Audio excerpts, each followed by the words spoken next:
Senior నటుడు, దర్శకుడు అర్జున్ సర్జా తన నిజాయితీని మరోసారి చాటుకున్నారు. తన తాజా చిత్రం సీతా పయనం కోసం ఫేక్ బాక్సాఫీస్ కలెక్షన్ పోస్టర్లు విడుదల చేయాలన్న ప్రతిపాదనను ఆయన నిఖచ్చిగా తిరస్కరించారు.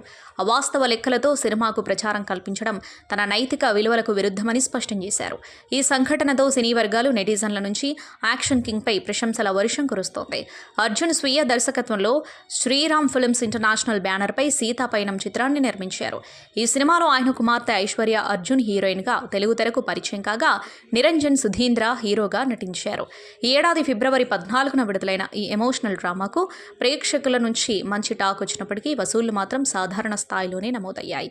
ఈ నేపథ్యంలో ఒక మార్కెటింగ్ ఏజెన్సీ అర్జున్ను సంప్రదించి సినిమా విడుదలైన కేవలం 4 రోజుల్లోనే 4 కోట్లు వసూలు చేసినట్టు ఒక పోస్టర్ను విడుదల చేద్దామని సూచించింది. అయితే ఈ ప్రతిపాదనను అర్జున్ వెంటనే తిరస్కరించారు.